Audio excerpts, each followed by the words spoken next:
So you bought the Ninja Slushie, but now you're wondering what to make without eating a pound of sugar? Because let's be honest, most sugar-free slushies taste like sad watery ice. But today, let's fix that. And not with some random top 4 list, but with 4 easy sugar-free recipes that actually taste good. One's spiked with alcohol, one's made with coffee, and one will replace any dessert craving you have. Oh, and I'll be comparing each to a real sugar-free slushie from 7-Eleven as well. Starting with one of my favorite drinks, iced tea, that usually just tastes like ice with a hint of tea when made into a slushie. This recipe starts with 16 ounces of unsweetened iced tea, and then I'm using this liquid allulose. The Ninja Slushie Machine typically requires sugar to freeze your ingredients into a slushie, but apparently this liquid allulose is a great alternative for not using sugar but still getting the slushie. So I'm going in with 2 tablespoons of it. Wow, that is a thick syrup. And out of pure curiosity, I have to know what this tastes like.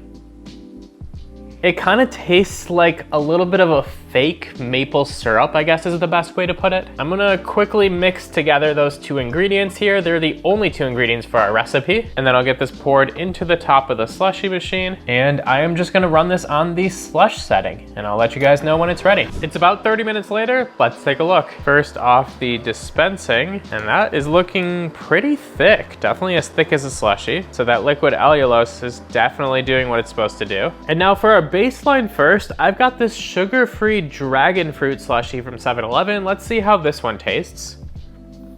That's surprisingly good. It's very sweet, but doesn't taste fake sweet at all. I would actually drink this. And now for the comparison. It's a bit icier and chunkier than the 7-Eleven Slurpee. And in terms of sweetness, it's definitely a step down. If a really sugary drink is a 10 out of 10, our dragon fruit Slurpee is probably like a 7 out of 10 in sweetness. And I would give the iced tea probably like a 3 out of 10. It tastes almost unsweetened to me still. And 7-Eleven also had a sugared version of an iced tea slushie. So I want to compare that for the taste test. Let's try this.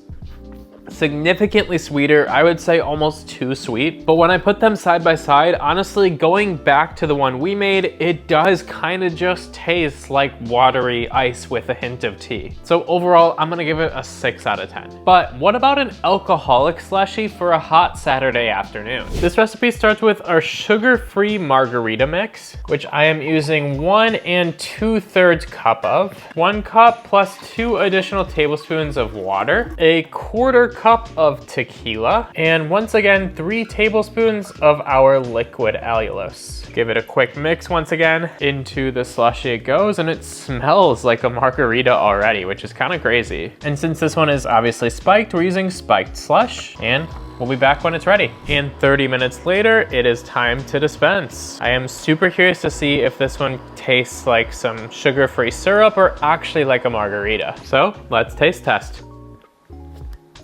Oh yeah, that one, phenomenal. I can't taste the alcohol at all, but it's not overpoweringly sweet. It's actually less sweet than our sugar-free slushie from 7-Eleven, but honestly in a good way. This is probably like a 6 out of 10 sweetness, right where you want that margarita at, and the flavor is just spot on. I could absolutely drink this all day. This has to be given a 10 out of 10. It is perfection in a slushie. But what if you need an afternoon pick-me-up without spending $10 at Starbucks? This recipe starts with 2 cups of unsweetened black coffee, 1/2 cup of whole milk, 1/2 cup of heavy cream, 3 tablespoons of our liquid allulose once again, and just 1 teaspoon of vanilla. Now make sure you use the real stuff. As always, this just pours right through the top of our slushie, and we don't have to worry about any chunks or anything because everything is liquid in the recipes. And we're moving right down the line. This one's gonna run on the Frappe setting.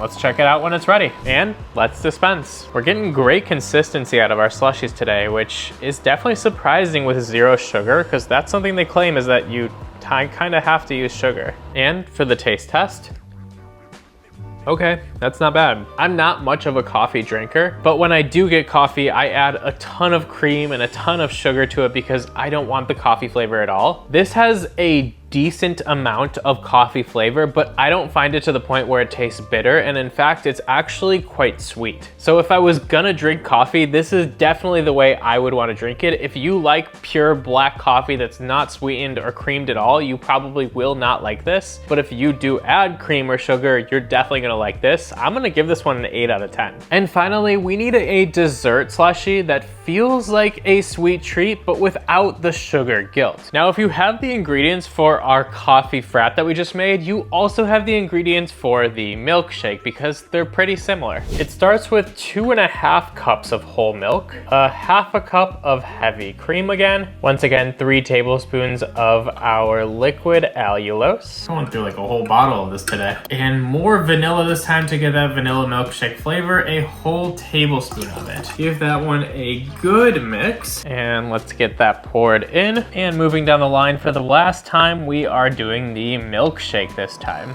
Let's see how long this one takes. And finally, we get to taste test. Perfection on the consistency of this milkshake here. But how does it taste?